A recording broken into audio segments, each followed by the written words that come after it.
Hi everyone. இந்த வீடியோவில் என்ன பார்க்க போகிறோம் அப்படின்னா உங்கள் 12th இங்கிலீஷ் குவார்ட்டர்லி எக்ஸாம் இருக்குல்ல நாளைக்கு. ஸோ அதுக்கான ஒரு சில ப்ரிப்பரேஷன் டிப்ஸ் ஆல்ரெடி நான் கொடுத்துருந்தேன் ஒரு வீடியோவில் எப்படி நீங்கள் படிக்கணும்னு. ஸோ இன்னும் உங்கள் ப்ரிப்பரேஷன் வந்து என்ஹான்ஸ் பண்ணுறதுக்காக ஒரு பிடிஎஃப் வந்து நான் ஆன்லைனில் டவுன்லோட் பண்ணதான். ஸோ இதை வச்சு உங்களுக்கு வந்து கொஞ்சம் எக்ஸ்பிளைன் பண்ணலாம் அங்கங்கே எப்படி நீங்கள் படிக்கணும் அப்படிங்கிறத சொல்கிறதுக்கு தான் இந்த ஒரு வீடியோ. சரியா, ஓவராலாக எல்லாத்தையுமே எப்படி நீங்கள் நாளைக்கு ப்ரெசென்ட் பண்ணணும், உங்கள் ஆன்சர்ஸை எப்படி ஈஸியாக படிக்கலாம் அப்படிங்கிறது ஒரு ஐடியா. ஒரு டாபிக் எடுக்கிறீங்கன்னா எப்படி படிக்கணும் அப்படிங்கிறத சொல்லுவேன், எப்படி நீங்கள் எழுதணும் அப்படிங்கிறது நான் சொல்ல போகிறேன். இந்த பிடிஎஃபோட லிங்க் வந்து நான் டிஸ்கிரிப்ஷனில் வைக்கிறேன். You can make use of it. சரியா, இது வந்து ரொம்ப ஒரு நல்ல பிடிஎஃப். நிறைய பிடிஎஃப் இருக்குது நம்ம நெட்டில், அதில் ஒன் ஆஃப் த பிடிஎஃப் இது. சரியா, ஐ ஹோப் நீங்கள் எல்லோரும் படிச்சிருப்பீங்கன்னு நினைக்கிறேன். நான் ஆல்ரெடி அந்த வீடியோவில் சொன்ன மாதிரி படிக்கிற பாட்டு அண்ட் ரீட் பண்ணுற பாட்டுன்னு ரெண்டாக பிரிச்சுக்கணும் இங்கிலீஷில். ஸோ அந்த படிக்கிற பாட்டில் இந்த ப்ரோஸ் கொஸ்டின் ஆன்சர், அதுக்கப்புறமா அந்த appreciation question, paragraph, synonyms antonyms இதெல்லாம் நீங்கள் முடிச்சிருக்கணும் நேரத்துக்கு. முடிச்சுட்டு இப்போ வந்து நீங்கள் கிராமர் சைடு வரலாம். அண்ட் 2 மார்க் கிராமர் பார்க்கும்போது மட்டும் வீடியோஸ் பார்த்துக்கோங்க. அது இப்போ நீங்கள் பார்க்கலான்னு பரவாயில்ல, நைட்டு தூங்குறதுக்கு முன்னாடி அப்போ உங்களுக்கு போர் அடிக்கும்ல, அந்த டைமில் 2 மார்க் கிராமரோட வீடியோஸ் என்ன செஞ்சுக்கோங்க பார்த்துக்கோங்க. மற்றபடி இந்த ரைட்டிங் ஸ்கில்ஸ்லாம் என்ன செஞ்சலாம், நீங்கள் அப்படியே சும்மா ரீட் பண்ணிகிட்டே போகிறது தான். ஸோ அதுக்கு இந்த ஒரு வே டு சக்ஸஸ் கைட்னாலும் ஓகே, இந்த பிடிஎஃபும் நல்லதாக இருக்குது. சரியா, ஸோ சினோனிம்ஸ் இருக்குது, ஆண்டனிம்ஸ் இருக்குது. பாருங்கள், அந்த 21 மார்க்ஸ் கேட்பாங்கல்ல, phrasal verbs, prefix, suffix, idioms, compound words, blending words, script words, American English, இது எல்லாமே புக் பேக்கில் இருந்தால் அதை ஃபஸ்ட்டு படிச்சுக்கணும். அது போக நீங்கள் இதெல்லாம் என்ன செய்யணும், ரீட் பண்ணணும். சரியா, நிறையா கொடுத்துருக்காங்க உங்களுக்கு. அதுக்கப்புறம் அந்த 3 மார்க்ஸ் கூட உங்களுக்கு என்ன செஞ்சுருக்காங்க கொடுத்துருக்காங்க. நீங்கள் பார்த்தீங்கன்னா dialogue writing, article writing, describing process, slogan writing எல்லாமே இருக்குது. Make use of it. சரியா, அண்ட் ஒரே வேர்டுக்கு இங்கே பாருங்கள், நம்மளுக்கு கொஷனில் கேட்குறதும் அப்படி தான். ஒரே வேர்டோட மீனிங் சம்டைம்ஸ் அதே வேர்டோட ஆண்டனிம்ஸ் என்ன செய்வாங்க, ஆப்போசிட்டும் கேட்கலாம். ஸோ அதனால் இது வந்து உங்களுக்கு கம்பேர் பண்ணி படிக்கிறதுக்கு ஈஸியாக இருக்கும். ஒரு வித மீனிங்கும் அட் அ டைமில் ஆண்டனிம்ஸ் படிக்கிறதுக்கு மோர் யூஸ்ஃபுல்லாக இருக்கும் அப்படின்னு நம்புகிறேன். ஸோ படிக்கும் போது சேர்த்து அண்ட் ஒரு சில வேர்ட்ஸ்க்கு வந்து ஒரே ஒரு மீனிங் தான் இருக்கணும் அவசியம் இல்லை, 2-3 மீனிங் இருக்குது. இப்போ காஷியஸ்னால் நம்ம வந்து கவனமாக இருக்கணும். அந்த கவனத்துக்கு இங்கிலீஷில் நிறையா வேர்டு இருக்கலாம். கேர்ஃபுல்னு சொல்லலாம், அலர்ட்னு சொல்லலாம், விஜிலன்ட்னு சொல்லலாம், வாட்ச்ஃபுல்னு சொல்லலாம். அதனால் எந்த ஒரு வேர்டு படித்தாலும் அதில் ஃபஸ்ட்டு என்ன செய்யணும், தமிழ் மீனிங் படிச்சுட்டு அப்போது நம்ம என்ன செஞ்சலாம், சினோனிம்ஸாக எழுதிடலாம், ஆண்டனிம்ஸும் நம்ம என்ன செய்யலாம், we can able to write. So first ப்ரோஸ்க்கு மட்டும்தான் எப்போதுமே நீங்கள் என்ன செய்யணும், படிக்கணும். அதை தெரிஞ்சுக்கோங்க. ஆண்டனிம்ஸ் இதுக்கு நீங்கள் படிக்க வேணாம், போயமுக்கு சப்ளிமெண்ட்ரிக்கும். Then phrasal verbs. ஃப்ரேசல் வேர்ப்ஸ்னால் என்னது, லைக் ஒரு ஃப்ரேஸ் இருக்கும், அதோட மீனிங் கட் ஆஃப், ஸ்ட்ரெயிட் மீனிங்காக இருக்குது. இப்போ கட் ஆஃப்னா வந்து to remove, to discontinue. Come up on அப்படின்னா to meet someone unexpectedly. இது மாதிரி ஃப்ரேசல் வேர்ப்ஸ் நிறைய ரீட் பண்ணணும். நீங்கள் ரீட் பண்ண தான் அது மைண்ட் என்ன செய்யும், போய் ஏறும். சரியா, ஃபஸ்ட்டு எல்லாமே இப்போ நான் சொல்கிறேன்ல, ப்ரிஃபிக்ஸ், சஃபிக்ஸ், ஃப்ரேசல் வேர்ப்ஸ் எல்லாமே ஃபஸ்ட்டு புக் பேக்கில் இருந்தால், எந்த யூனிட்டில் புக் பேக்கில் இருந்தாலும் அதை ஃபஸ்ட்டு படித்ததுக்கப்புறமா ப்ரீவியஸ் இயர் கொஷினும் மெட்டீரியலும் ரீட் பண்ணுங்கள். சரியா, தென் ப்ரிஃபிக்ஸ், சஃபிக்ஸ் தெரியல. ப்ரிஃபிக்ஸ்னால் வேர்டுக்கு முன்னாடி சேர்க்குறது. பேஷன்னா இம்பேஷன், ஹானர்னா டிஸ்ஹானர், இந்த முன்னாடி சேர்த்துருக்கோமா, டிஸ், மிஸ், இம் அதெல்லாம். சஃபிக்ஸ்னால் பின்னாடி சேர்க்குறது. பேஷண்ட்லி, ஹானருக்கு பின்னாடி ஹானரபிள், ரெஸ்பெக்ட்டுக்கு பின்னாடி ரெஸ்பெக்டபிள். ஸோ இதெல்லாமே நம்ம என்ன சொல்லுவோம், சஃபிக்ஸ் அப்படின்னு சொல்லுவோம். ஸோ இதெல்லாம் நீங்கள் ரீட் பண்ண உங்களுக்கே எக்ஸாமில் கொஷினில் ரீட் பண்ணும்போது உங்களுக்கு ஒரு ஐடியா கிடைக்கும். ஓகே, எப்படி ஆட் பண்ணலாம் சொல்லி பார்க்கும்போதே தெரியும், ப்ரிஃபிக்ஸ் இது கரெக்டாக இருக்கா தப்பாக இருக்கா அந்த மாதிரி. Then coming to idioms. Idioms வந்து இன்டைரக்ட் மீனிங். இப்போ wait for the dust to செட்டில்னா, டஸ்ட்டு போய் கீழே செட்டில் ஆகிறதுக்கு நம்ம வெயிட் பண்ணுறது கிடையாது. அது இன்டைரக்டாக என்ன சொல்லுது, to wait for a situation to become clear. அதாவது டஸ்ட்டு செட்டில் ஆகிறதுக்கு அப்படிங்கிறத நம்ம இன்டைரக்டாக என்ன சொல்கிறோம், to wait for a situation to become clear. இப்போ ஒரு விஷயம் இருக்குன்னா அது வந்து கொஞ்சம் அது என்ன ஆகட்டும், கொஞ்சம் கிளியர் ஆகட்டும் அந்த சிச்சுவேஷன், அது வரைக்கும் நம்ம வெயிட் பண்ணலாம் அப்படிங்கிறது தான் என்னது, wait for the dust to settle. அது மாதிரி ஃபெச் அண்ட் கேரி அப்படின்னா என்னது, to do a little job for somebody as if you were their were their servant. அவங்க சர்வெண்ட்டாக இருந்தீங்கன்னா ஒரு லிட்டில் ஜாப் பண்ணுவோம்ல, ஸோ அது மாதிரி தான் ஃபெச் அண்ட் கேரி அப்படின்னு சொல்லுவாங்க. டூ த மேத் அப்படின்னா அர்த்தம், to think carefully about something before doing it. ஒரு இதை பண்ணுறதுக்கு முன்னாடி என்ன செய்யணும், அதை நல்லா யோசிச்சு செய்யணும் அப்படிம்பாங்கல்ல, அதான் டூ த மேத். ஸோ இது மாதிரி என்ன செய்யணும், இன்டைரக்ட் மீனிங்ஸ் இருக்கும், அதான் இடியம்ஸ். ஸோ அதை ரீட் பண்ணுங்கள். தென் காம்பவுண்ட் வேர்ட்ஸ். காம்பவுண்ட் வேர்ட்ஸ் எந்த மாதிரி கேட்கலாம், காம்பவுண்ட் வேர்ட்ஸ்னால் என்னது, 2 வேர்டை சேர்த்து எழுதுறது தான் காம்பவுண்ட் வேர்ட். சரியா, இந்த காம்பவுண்ட் வேர்ட்ஸ் இப்படியும் கேட்கலாம். ஐஸுக்கு பின்னாடி என்ன சேர்க்கலாம், what is a word that should be added after ice அப்படின்னா ஐஸ் ஆக்ஸ் அப்படின்னு சொல்லலாம், ஐஸ் கேப்னு சொல்லலாம். இந்த ஆப்ஷனில் எது இருக்கோ அதுக்கேற்ற மாதிரி. ஸோ காம்பவுண்ட் வேர்ட்ஸ் 2 விதமாக கேட்பாங்க. ஒன்று, ஒரு வேர்டை கொடுத்துட்டு அதுக்கு பின்னாடி என்ன சேர்க்கலாம். ஃபார் எக்ஸாம்பிள் ஐஸுங்கிற வேர்டு கொடுத்து பின்னாடி நீங்கள் என்ன வேர்டு சேர்க்கலாம், ABCDன்னு 4 கொடுக்கலாம். இந்த மாதிரி கேட்கலாம் காம்பவுண்ட் வேர்ட்ஸ். இல்லைனா எப்படி கொடுப்பாங்கன்னா, ஒரு வேர்டு கொடுத்துருவாங்க. ஃபார் எக்ஸாம்பிள் விண்ட் ப்ரூஃப் அப்படின்னு ஒரு வேர்டு கொடுக்குறாங்கன்னு வச்சுக்கோங்க. விண்ட் ப்ரூஃப்னா என்ன, இது வந்து நவுன் ப்ளஸ் வேர்பா, வெர்பு ப்ளஸ் வேர்பா, இல்லை நவுன் ப்ளஸ் அப்ஜெக்டிவா. ஸோ இந்த மாதிரி 2 வேர்டு இருக்குல்ல, ஃபஸ்ட் வேர்டு என்ன, செகண்ட் வேர்டு என்ன, அது நவுனா வேர்பா அப்ஜெக்டிவாக கண்டுபிடிக்கணும். இது மாதிரி கொஷின்ஸ் கேட்பாங்க. ஸோ ரெண்டுக்குமே நீங்கள் என்ன செஞ்சுக்கோங்க, ப்ரிப்பேர் ஆகிக்கோங்க. ஒரு இதை படிக்கும்போது எல்லா விதமாகவும் நான் என்ன செய்யணும், we have to make our self prefer. இந்த கொடுத்துருக்காங்களா ஏர் கட், ஏர் கட்டில் ஏருங்கிறது என்ன, நவுன், கட்டுங்கிறது என்னது, ஒரு வேலை செய்கிறோம், ஸோ வேர்ப். ஸோ அப்போ அது நவுன் ப்ளஸ் வேர்ப். ஸோ இப்படி என்ன செய்வாங்க, கொஷின் கேட்பாங்க. ஹெட் மாஸ்டர், ஹெட்டுங்கிறது நவுன் தான், மாஸ்டருங்கிறது நவுன் தான், பர்சனை தான் குறிக்குது. ஸோ அப்போ நவுன் ப்ளஸ் நவுன். ஸோ இந்த மாதிரி யூ ஹவ் டு ப்ரிப்பேர். சரியா? தென் பிளெண்டிங் வேர்ட்ஸ்னானது 2 வேர்டை சேர்த்து ஒரே வேர்டு எழுதுறது. ஸ்லாஷ் ப்ளஸ் ஸ்பியூட்டர் அப்படின்னா ஸ்ப்ளிட்டர். பிரேக்ஃபாஸ்ட் ப்ளஸ் லஞ்ச்னா என்னது? பிரஞ்ச். கேமரா ப்ளஸ் ரெக்கார்டர்னா கேம்கார்டர். ஸோ இந்த மாதிரி 2 வேர்டை சேர்த்து ஒரே வேர்டாக எழுதுறது தான் நம்மளுக்கு என்னது? Blended words. நெக்ஸ்ட்டு என்ன கேட்கலாம் இந்த 21 வேர்ட்ஸில்? கிளிப்டு வேர்ட்ஸ்னானது ஒரு வேர்டோட ஷார்ட் ஃபார்ம். சிம்பான்சி அப்படின்னா சிம்ப். ஃபோட்டோகிராஃப்னா ஃபோட்டோ. மைக்ரோஃபோன்னா மைக். கெஃபட்டீரியா யாரும் சொல்ல மாட்டோம், கெஃபேன்னு சொல்லுவோம். ஸோ அது மாதிரி ஒரு வேர்டோட ஷார்ட் ஃபார்ம் தான் கிளிப்டு வேர்ட்ஸ். ஓகே, ஸோ இதுவும் நிறைய எக்ஸாம்பிள்ஸ் இருக்குது. And British English, American English உங்களுக்கே தெரியும். இதெல்லாம் நீங்கள் என்ன செஞ்சுக்கலாம், you can read it. Then abbreviation acronyms நிறைய ரீட் பண்ணுங்கள். அண்ட் கரண்ட் ட்ரெண்டுக்கு ரிலேட்டடாக என்னென்ன அப்ரிவேஷன்ஸ் இருக்குது, அக்ரானிம்ஸ் இருக்கோ அதெல்லாம் என்ன செய்யுங்க, கோ த்ரூ இட். சரியா? ஓகே, தென் ஃபாரின் வேர்ட்ஸ் இதுவும் நிறைய கேட்பாங்க. வைவாஸ் அப்படின்னா அது ஸ்போக்கன் எக்ஸாமினேஷன். ரெஸ்யூமே அப்படின்னா ப்ரீஃப் சம்மரி. ஸோ இதெல்லாம் யூ ஹவ் டு இதெல்லாம் ரீட் பண்ண தான் நம்மளுக்கு என்ன செய்யும் வரும். ஸோ அப்போது நம்ம என்ன செய்யணும், யாராவது ரீட் பண்ண நம்மளுக்கு இப்போ ரீட் பண்ணதுக்கு சில பேருக்கு பிடிக்காது. அப்போ யாராவது சொல்கிறத கேட்டு படிக்கிற மாதிரி நல்லா இருந்தால் அதுக்கு வீடியோஸ் நம்ம என்ன செய்யலாம், பார்த்து படிக்கலாம். வில் டூ, நம்ம அப்கமிங் டேஸில் வில் டூ தட். சரியா? தென் சிங்குலர் ப்ளூரல் இது வந்து நம்ம என்னது கொஞ்சம் ரூல்ஸை படித்து எழுதுறோமா. இதுக்கு முன்னாடி பார்த்தது எல்லாமே அப்படியே ரீட் பண்ணி நம்ம ஞாபகம் வச்சுக்கிற மாதிரி இருக்கும், நிறைய ரீட் பண்ணணும். பட் சிங்குலர் ப்ளூரலை பொறுத்தளவுக்கு நிறைய ரூல்ஸ் ட்ரிக்ஸ் இருக்குது. இப்போ ஒரு வேர்டு வந்து யூஎம் இல்லை ஓஎன்னு முடிஞ்சுன்னா அந்த யூஎம் ஓஎன்னை தூக்கிட்டு என்ன செஞ்சிடணும், ஏன்னு மாற்றிடணும். ஃபார் எக்ஸாம்பிள் மீடியம்னு முடியுதுன்னு வச்சுக்கோங்க. மீடியமில் எப்படி முடியுது, யூஎம்னு முடியுது. ஸோ யூஎம்னு முடிஞ்சால் ஏன்னு மாற்றணும். அப்போ இந்த யூஎம்மை தூக்கிட்டு ஏன்னு மாற்றுங்க, மீடியா. அது மாதிரி தான் இந்த ட்ரிக்ஸ் நீங்கள் யூஸ் பண்ணணும். யூஎஸ்ன்னு முடிஞ்சால் ஐன்னு என்ன செய்யணும், மாற்றணும். ஃபார் எக்ஸாம்பிள் ஃபோக்கஸ் யூஎஸில் முடியுது, அப்போ இந்த யூஎஸை தூக்கிட்டு ஐன்னு மாற்றணும், ஃபோக்கை. நெக்ஸ்ட் ஐஎஸில் முடிஞ்சால் இஎஸ், ஆக்சிஸ். ஐஎஸ்ன்னு வருதா, அப்போ இதை இஎஸ்ன்னு மாற்றணும், ஆக்சஸ். நெக்ஸ்ட் இஎக்ஸ்ன்னு முடிஞ்சிச்சுன்னா ஐசிஇஎஸ்ன்னு மாற்றணும். ஃபார் எக்ஸாம்பிள் இஎக்ஸ்ன்னு ஏதாவது முடிகிற மாதிரி வேர்டு, இப்போது இஎக்ஸ் இல்லை ஐஎக்ஸ்ன்னு முடிஞ்சால் கூட ஐசிஇஎஸ்எஸ் அப்படி தான் மாற்றிருப்போம். ஃபார் எக்ஸாம்பிள் மேட்ரிக்ஸ்னு வருதுன்னு வச்சுக்கோங்களேன்.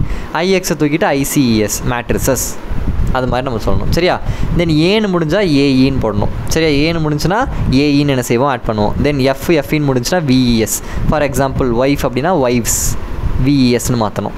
தென் ஓஓ அப்படின்றத இன்னு மாற்றணும். ஃபார் எக்ஸாம்பிள் டூத், அப்போ ஓஓ நடுவில் வந்தால் இன்னு மாற்றணும், டீத் அப்படின்னு மாறும். சரியா? ஸோ இந்த இதெல்லாம் நீங்கள் ஞாபகம் வச்சிட்டிங்கன்னா அப்கமிங் வேர்ட்ஸை நீங்கள் என்ன சொல்லலாம், யூ கேன் டேக்கிள் இட். இப்படி தான் படிக்கணும் இதை. சரியா? தென் சிலபிஃபிகேஷன் தெரியும்ல, ஒரு எத்தனை வேர்டை அந்த வேர்டை எத்தனையாக பிரிக்க முடியும் அப்படிங்கிற சொல்லி பார்க்கணும். இப்போ ஃபியர்னு பிரிக்க முடியாதுல்ல, ஃபியருங்கிறது ஒரே வேர்டு. ஹெட்டுங்கிறத பிரிக்க முடியாது. பட் ப்ரொடெக்ட் அப்படிங்கிறத ப்ரோடெக்ட் 2ஆக பிரிக்க முடியும். தென் அட்வான்டேஜ். ஸோ இதை நீங்கள் சொல்லி பார்க்கணும். நிறைய எக்ஸாம்பிள்ஸ் நீங்கள் சால்வ் பண்ண உங்களுக்கு வரும். ஸோ ஃபார் எக்ஸாம்பிள் இதில் எப்படி கொஷின் கேட்கலாம்னா, ஒரு வேர்டை கொடுத்துட்டு அது எத்தனை சிலபிள் வேர்டு, 3 சிலபிளா 4 சிலபிளா அதை கேட்கலாம். இல்லைனா ஒரு 4 வேர்டு கொடுத்துட்டு ஆப்ஷனில் which of the following is a trisyllable word, எது வந்து 3 சிலபிள் இருக்குது எந்த வேர்டில் அப்படிங்கிறது. அப்போ 4 ஆப்ஷன் நீங்கள் செக் பண்ணணும் எதில் 3 சிலபிள் இருக்குன்னு. ஸோ அப்படி கண்டுபிடிக்கிற மாதிரி கொஷின்ஸ் கேட்கலாம். தென் ரிலேட்டிவ் ப்ரொனவுன்ங்கிறது என்னது, இப்போ for example Mani is an artist dash has arranged an exhibition. Mani is an artist who has arranged an exhibition. மணிங்கிற ஒரு ஆர்டிஸ்ட், அவர் தான் என்ன செஞ்சிருக்காரு, எக்ஸிபிஷனை அரேஞ்ச் பண்ணியிருக்காரு. அப்போ அந்த இடத்துல நம்ம என்ன செய்யணும், ஹூங்கிறத ஆட் பண்ணணும். ஸோ ஒரு பிளேஸை குறித்தா விச் நம்ம இது பண்ணணும், ஒரு இல்லை வேர் சம்டைம்ஸ் வரும். ஸோ அதை நீங்கள் சொல்லி பார்க்கணும் எந்தெந்த இடத்துக்கு எது யூஸ் பண்ணணும். இப்போ ஹூ அப்படிங்கிறது பீப்புளுக்கு யூஸ் பண்ணுவோம். ஹூஸ் அப்படிங்கிறது பொசிஷன்ஸ் ஆஃப் பீப்புள், அனிமல்ஸ், அவரோடது. இப்போது ஹூஸ் டாக் இஸ் லைக் ஏதாவது ஒருத்தரோட உடைமையை குறிக்கும் போது. இப்போ ஃபார் எக்ஸாம்பிள் எப்படி சொல்லலாம், my friend dash father works in ஆக்ரானா ஹூஸ் ஃபாதர், அவரோட ஃபாதர், அவரோடது, அவருக்குரியது, அந்த மாதிரி சொல்லும் போது நம்ம ஹூஸ் யூஸ் பண்ணுவோம்.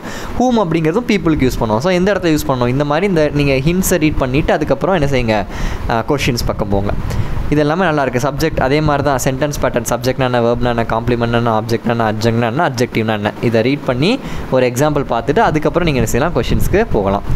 சரியா? ஓகே, தென் டெஃபினிஷன்ஸ் இதெல்லாம் நீங்கள் ரீட் பண்ணணும், அப்படியே ரீட் பண்ணுற மாதிரி தான் இருக்கும். ஸோ இதை தாண்டி நிறைய என்ன செய்யலாம், அந்த 21:20 கேட்கலாம். ஃபாரின் வேர்ட்ஸு அதெல்லாம் கேட்பாங்க, டயலாக். ஸோ இதை நீங்கள் என்ன செஞ்சுக்கலாம், you can read 21:20. Then question answer இதில் கொடுத்துருக்காங்க, அப்ரிஷியேஷன் எல்லாமே கொடுத்துருக்காங்க. பட் இதெல்லாம் நீங்கள் என்ன செஞ்சுருவீங்க, அப்படியே புக் பேக்கில் படிச்சிருவீங்க. இதை தாண்டி உங்களுக்கு பிரச்சனை வரும், இந்த கிராமருக்கு நான் வீடியோஸ் கொடுத்துருக்கேன், அதில் நீங்கள் என்ன செஞ்சுக்கலாம், you can go through. Then அந்த ரைட்டிங் ஸ்கில்ஸ் என்ன எங்கே இருக்குது, கிராமருக்கு அப்புறம் writing skills, where is it, இது போயம். ஓகே, மேபி இன் பிட்வீனில் இருக்கும். ஸோ ஸோ இந்த இதில் எங்கே கொடுத்துருக்காங்க தெரியல. பட் ரைட்டிங் ஸ்கில்ஸ் எல்லாமே இதில் இருக்குது. 1 minute. இதெல்லாமே கிராமர், 2 mark கிராமர் இதில் இருக்குது.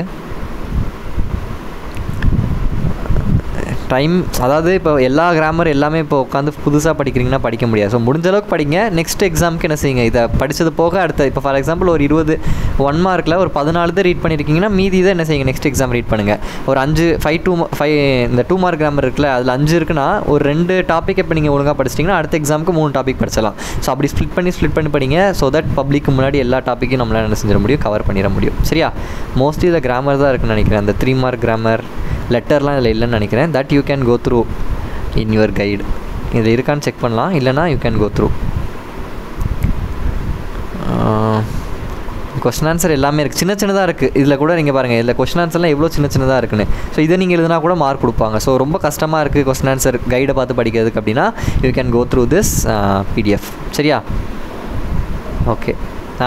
லெட்டர் இங்கே பாருங்கள், இது 37 to 40. இது வந்து என்னது, answer any 3 of the following. Notice, இந்த 3 mark ரைட்டிங் ஸ்கில்ஸ் இருக்குல்ல, நோட்டீஸ் எழுத சொல்லலாம். நோட்டீஸ் எழுத சொல்லலாம் என்ன செய்யணும், இது டிப்ஸ் இருக்குது பாருங்கள். ஒரு பாக்ஸ் எழுதணும், 50 வேர்டுக்கு மேலே இருக்கக்கூடாது. அப்படிலாம் இல்லை, எக்ஸ்ட்ரா எழுதிக்கலாம்.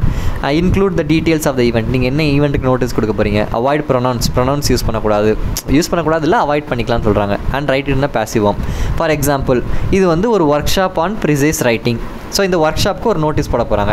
அப்போ அது கவர்மெண்ட்ஸ் ஃபஸ்ட்டு யார் அந்த நோட்டீஸை வந்து என்ன செய்கிறா, பப்ளிஷ் பண்ணுறா, கவர்மெண்ட் ஸ்கூல் ஈரோடு. எதுக்காக நோட்டீஸ், அந்த ஹெட்டிங்கை போட்டுடணும். தென் டேட்டில் ஆரம்பிக்கணும் நோட்டீஸ் போடும்போது. ஸோ அது கண்டென்ட், எதுக்காக அந்த notice. So this is to inform, இந்த மாதிரி கிளாஸ் 11, 12க்கு ஒரு ஒர்க் ஷாப் இருக்குது, எத்தனை மணிக்கு இருக்குது, எங்கே நடக்குது. ஸோ எல்லா ஸ்டூடெண்ட்ஸும் என்ன செய்யணும், கம்பல்சரி அட்டென்ட் பண்ணணும். ஸோ இதுதான் கண்டென்ட். தென் கீழே வந்து யார் அவங்க இன்சார்ஜ், அதை போட்டால் போதும். ஸோ அப்போ ஹெட்டிங், சாரி ஸ்கூல், என்ன ஸ்கூல், காலேஜ்னா காலேஜ், அதை எழுதணும். தென் ஹெட்டிங், டேட்டு, கண்டென்ட்டு, கீழே சைன். இவ்வளோ தான் நோட்டீஸ்.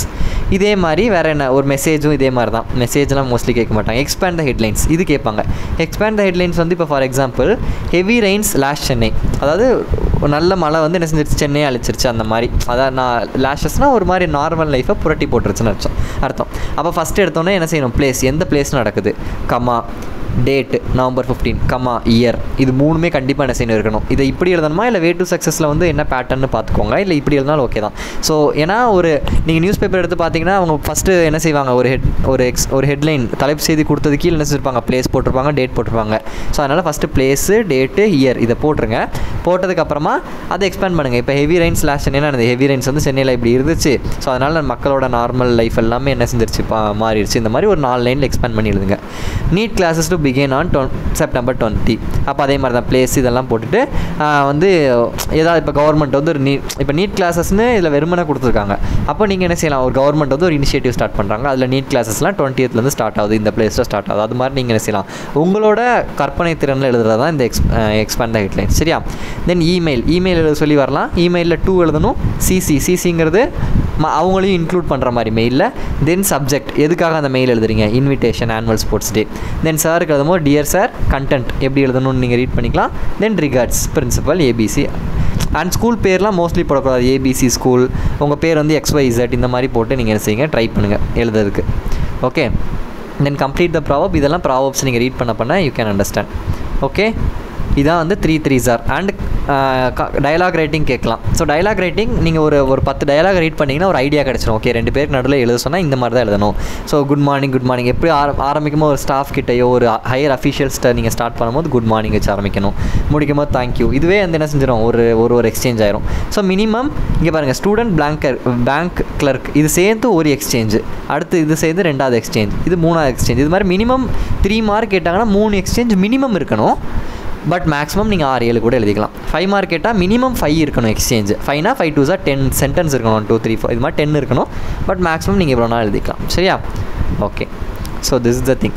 டிஸ்கிரைபிங் ப்ராசஸ் பாருங்கள். ஒரு ஆப்பிள் ஜூஸ் எப்படி மேக் பண்ணணும், இந்த மாதிரி பாயிண்ட் பை பாயிண்ட்டாக ரீட் பண்ணால் உங்களுக்கே ஒரு ஐடியா கிடைக்கும். ஸோ அது மாதிரி ஒரு 10 ப்ராசஸ் எப்படி மேக் பண்ணணும்னு நீங்கள் ரீட் பண்ணிங்கன்னா மற்றதை நீங்களே என்ன செஞ்சலாம், எழுதிடலாம். தென் ஸ்லோகன் ரைட்டிங் மோஸ்ட்லி சம்டைம்ஸ் கேட்பாங்க, சம்டைம்ஸ் கேட்க மாட்டாங்க. ஓகே. தென் பேராகிராஃப் இருக்குது. ஓகே. ஸோ அதுக்கப்புறம் 5 மார்க்கில் வந்து என்ன கேட்பாங்க, லெட்டர் ஹிண்ட்ஸ் டெவலப் பண்ணால் நீங்களே என்ன செஞ்சிடலாம். அந்த இப்போ ஹிண்ட்டாக இருக்கும்ல, அதில் வாஸ் அந்த சென்டென்ஸ்க்கு ஏற்ற மாதிரி நீங்கள் கிராமட்டிக்கலாக அந்த அங்கங்கே ப்ரொனவுன்ஸு, கன்ஜெக்ஷன்ஸ் அதெல்லாம் சேர்த்து எக்ஸ்பேண்ட் பண்ணி உங்கள் கற்பனை திறன் என்ன செஞ்சலாம், ஹிண்ட்ஸ் டெவலப் பண்ணி எழுதிடலாம். அண்ட் ஒரு பேராகிராஃப் கொடுத்து 5 கொஸ்டின் கேட்குறது, அந்த பேராகிராஃப்லேயே ஆன்சர் இருக்க போது நல்லா ரீட் பண்ணணும். ஏன்னா சம்டைம்ஸ் ட்ரிக்கியாக இருக்கும் கொஷின். ஸோ நல்லா ரீட் பண்ணால் மட்டும் தான் அந்த பேராகிராஃபை புரிஞ்சிக்க முடியும். தென் லெட்டர் நான் சொன்ன மாதிரி formal letter, informal letter, advertisement 3 இருக்குது. ஸோ ஃபார்மல் லெட்டருக்கு என்ன ஃபார்மெட்டில் எழுதணும், இன்ஃபார்மல் லெட்டருக்கு என்ன ஃபார்மெட்டில் எழுதணும், இதுக்கு என்ன ஃபார்மெட். இப்போ இது வந்து என்ன சொல்கிறீங்க, you have chosen computer science இந்த higher secondary course, write a letter to a friend giving reasons for your choice. அப்போ ஃப்ரெண்டுக்கு எழுதுறீங்க. ஃப்ரெண்டுக்கு எழுதும்போது ஃபார்முலா எழுதணும் அவசியம் இல்லை, டேரெக்டாக டியர் ஃப்ரெண்ட் அப்படின்னு ஆரம்பிச்சு ஃபஸ்ட்டு ஒரு ஃப்ரெண்டோ ஒரு ரிலேட்டிவ்கிட்ட பேசும்போது ஹவ் ஆர் யூ, நான் நல்லா இருக்கேன், நீ எப்படி இருக்க, அந்த மாதிரி தான் ஆரம்பிப்போம். ஸோ அந்த மாதிரி ஸ்டார்ட் பண்ணி அந்த லெட்டர் எதுக்காக எழுத சொல்கிறாங்கிற கண்டென்ட்டை நீங்கள் எழுதணும். Then yours lovingly address on the envelope. இதுதான் ஒரு இன்ஃபார்மல் லெட்டரோட ஒரு ஃபார்மேட். டியர் ஃப்ரெண்ட் இல்லை டியர் அங்கிள் யாருக்கு எழுதுறீங்களோ எழுதிட்டு கண்டென்ட் எதுக்காக. ஸோ கண்டென்ட் அந்த இடத்துல உங்களுக்கு தோணலை அப்படின்னா நீங்கள் ஒரு 4-5 ஃபார்மேட் ரீட் பண்ணி வச்சுருந்தீங்க மாடல் அப்படின்னா உங்களுக்கு என்ன செய்யும், ஓகே இப்படி தான் எழுதணுங்கிற ஐடியா கிடைக்கும். Then last yours lovingly address on the envelope. சரியா, இது வந்து இன்ஃபார்மல். பட் இப்போ ஒரு ஃபார்முலாக ஒரு ஹெச்ஓடிக்கு எழுதுறீங்க, உங்கள் ஹெட் ஆஃப் த டிபார்ட்மெண்ட் ஒரு காலேஜில் ஹெச்ஓடிக்கு எழுதுறீங்க. You are invited to preside over the inauguration. ஒரு கிளப்புக்கு இனாகிரேஷனுக்கு நீங்கள் என்ன செய்றீங்க போகிறீங்க அப்படின்னா ஃப்ரம்.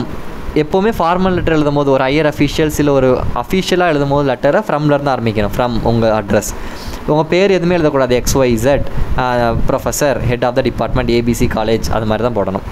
2 யாருக்கு எழுதுறீங்க. தென் டியர் சாரில் ரெஸ்பெக்டட் சார் கூட நீங்கள் என்ன செய்யலாம், ஃபார்முலா எழுதும்போது எழுதிட்டு சப்ஜெக்ட் எழுதணும். சப்ஜெக்ட் எதுக்காக இந்த லெட்டர் எழுதுறீங்க, அதான் ஒரே லைனில் எழுதுகிற சப்ஜெக்ட். தென் கண்டென்ட் எழுதுங்க, தேங்க்யூ யுவர்ஸ் ஃபெய்த்ஃபுல்லி. ஏன்னா ஹையர் அஃபீஷியல்ஸ் எழுதும் போது யுவர்ஸ் ஃபெய்த்ஃபுல்லின்னு போடணும். சரியா, அப்போ from to respected subject content then yours faithfully. இது வந்து ஃபார்மல் லெட்டருக்கான ஒரு ஃபார்மேட். அதுக்கப்புறம் ஒரு கம்பெனிக்கு வந்து நீங்கள் வந்து ஜாயின் பண்ணுற அட்வர்டைஸ்மெண்ட் பார்த்துட்டு எழுதுறீங்க அப்படின்னா அதுக்கு நீங்கள் என்ன செய்யணும், you have to write like this. அதே மாதிரி தான் ஃப்ரம் 2 எழுதணும், ரெஸ்பெக்டட் சார். இங்கே வந்து சப்ஜெக்ட் ரெஃபரன்ஸ்னு 2 எழுதணும். ஏன் ரெஃபரன்ஸ் எழுதுறோம் அப்படின்னா ஏதோ ஒரு அட்வர்டைஸ்மெண்ட்டை பார்த்துட்டு நீங்கள் என்ன செய்றீங்க, அந்த போஸ்ட்டுக்கு அப்ளை பண்ணுறீங்க. கரெக்டாக, அப்போ ரெஃபரன்ஸ் வந்து with respect to your advertisement இந்த தி ஹிந்து பேப்பர். அதாவது உங்கள் அட்வர்டைஸ்மெண்ட்டை ரெஃபர் பண்ணி நான் என்ன செய்கிறேன், இந்த லெட்டரை உங்களுக்கு நான் கொடுக்குறேன், அது மாதிரி நீங்கள் சொல்கிறது தான் your advertisement in the Hindu paper dated on something. Subject வந்து எது, இந்த போஸ்ட்டுக்காக அப்ளை பண்ணுறேன். So அப்ளைங் for the post personal secretary regarding. ஒரு டீச்சர் கேட்டிருந்தாங்கன்னா அந்த பர்சனல் செக்ரட்டரி டு டீச்சர், இல்லை வேறு ஏதாவது கேட்டிருந்தாங்கன்னா அந்த இடத்துல நீங்கள் என்ன செஞ்சலாம், அந்த போஸ்ட்டை மட்டும் தூக்கிட்டு இந்த லைனை அப்படியே எழுதிருங்க. ரெஃபரன்ஸ் இதே லைனை அப்படியே எழுதிருங்க, பிரச்சனை இல்லை. டேட் மட்டும் நீங்கள் எக்ஸாம் டேட் போட்டுக்கோங்க. Then I saw your advertisement in the Hindu calling for applications of the post. என்ன போஸ்ட்டோ அந்த போஸ்ட்டை மட்டும் மாற்றிருங்க, மற்றபடி லைன் எல்லாம் அப்படியே எழுதிருங்க. I would like to offer myself for the same அப்படியே எழுதிருங்க. I have necessary qualification. If I am selected I will prove my worth here with I attached my biodata for your reference. என்ன சொல்லியிருக்காங்க, உங்கள் அட்வர்டைஸ்மெண்ட்டை பார்த்து நான் இந்த போஸ்ட்டுக்கு apply பண்ணுறேன், நான் இந்த போஸ்ட்டுக்கு ஜாயின் பண்ணணும்னு விரும்புகிறேன், எனக்கு நெசசரி குவாலிஃபிகேஷன்ஸ் இருக்குது, நான் செலக்ட் ஆனால் என்னோட ஒர்த்தை வந்து நான் ப்ரூவ் பண்ணுவேன், இது கீழே என்னோட ரெஸ்யூமே பயோடேட்டாவை அட்டாச் பண்ணியிருக்கேன். என்ன லெட்டர் அட்வர்டைஸ்மெண்ட் லெட்டர் கேட்டாலும் இதே கண்டென்ட் எழுதுங்க. பட் இந்த பர்சனல் செக்ரட்டரிக்கு பதிலாக உங்களுக்கு என்ன போஸ்ட் எக்ஸாமில் கேட்குறாங்களோ, டீச்சருக்கா ப்ரொஃபஸருக்கோ, அதை மட்டும் நீங்கள் செஞ்சுக்கோங்க, இந்த இடத்த மாற்றிக்கோங்க. Then yours faithfully date places போட்டுட்டு பயோடேட்டாவில் name, father name, date of birth, marital status, அதுக்கப்புறம் உங்களோட குவாலிஃபிகேஷன் ரொம்ப ரொம்ப முக்கியம். எஜுகேஷன் என்ன பண்ணியிருக்கீங்க. இப்போ வந்து ஒரு கெமிஸ்ட்ரி டீச்சர் கேட்குறாங்கன்னா நீங்கள் MSc கெமிஸ்ட்ரின்னு மென்ஷன் பண்ணணும். அந்த டைமில் போய் நான் BAன்னு எழுதக்கூடாது. ஸோ என்ன போஸ்ட் கேட்குறாங்களோ அதுக்கேற்ற மாதிரி குவாலிஃபிகேஷன் எழுதணும். சரியா, தென் எக்ஸ்பீரியன்ஸ் இருந்தால் எக்ஸ்பீரியன்ஸ் 2 years எங்கேயாவது வேலை பார்த்தீங்கன்னா அங்கே வேலை பார்த்தேன் அப்படின்னு எழுதுங்க. பட் இந்த எஜுகேஷன் வரும்போது SSLC, HSC, UG degree, PG degree, இல்லை BSc, MScன்னு தனியாக ஒரு பாக்ஸ் மாதிரி போட்டு எங்கே படிச்சிங்க, SSLC எங்கே, HSC படிச்சிங்க, எங்கே BSc, எங்கே MScன்னு ஒரு பாக்ஸ் போட்டால் நல்லாயிருக்கும். தென் அதை தாண்டி உங்கள் ஸ்கில்ஸ், கம்ப்யூட்டர் நாலேஜ், லாங்குவேஜ் என்ன தெரியும், எக்ஸ்பீரியன்ஸ் என்ன, அதெல்லாம் எழுதிட்டு கடைசி இது ரொம்ப ரொம்ப முக்கியம், டிக்ளரேஷன். அதாவது நான் மேலே கொடுத்த இன்ஃபர்மேஷன் எல்லாம் கரெக்ட் அப்படின்னு ப்ரூஃப் பண்ணணும். Hereby I declare all the information is correct to the best of my knowledge அப்படின்னு உங்கள் சைன். ஸோ இப்படி தான் ஒரு அட்வர்டைஸ்மெண்ட் நீங்கள் எழுதணும். ஸோ எல்லாமே சேம் தான். இந்த போஸ்ட்டை மட்டும் நீங்கள் இங்கே மாற்றணும், கீழே உங்கள் போஸ்ட்டுக்கு ஏற்ற மாதிரி எஜுகேஷனை மாற்றிக்கணும், மற்றபடி ஃபார்மட் சேம். சரியா, ஸோ இதான் 3 major, formal, informal and advertisement. இதை தாண்டி ஏதாவது ஆர்டர் பண்ணுற மாதிரி உங்கள் லெட்டரில் சொல்லலாம். அதுலேயும் ஃப்ரம் டு போட்டுட்டு நான் இந்த மாதிரி கோச்சிங் சென்டரில் வரேன், ஸோ எங்களுக்கு வந்து கொஞ்சம் ஃபர்னிச்சர் தேவைப்படுது, ஸோ ஃபர்னிச்சர்ஸ் ஆர்டர் பண்ணுறதுக்கு என்னென்ன ஃபர்னிச்சர் வேணுங்கிற லிஸ்ட்டை நீங்கள் கொடுக்கணும். இது ஒரு பேட்டர்ன். ஸோ இது மாதிரி ஒரு 4 டைப் ஆஃப் லெட்டர் தான் திருப்பி கேட்பாங்க. So you go through this. சரியா, இந்த PDF கீழே வைக்கிறேன், முடிஞ்சளவு ரீட் பண்ணுங்கள். It will be very very useful. And இந்த வீடியோ பிடிச்சிருந்தா please do like and share with your friends. Thank you.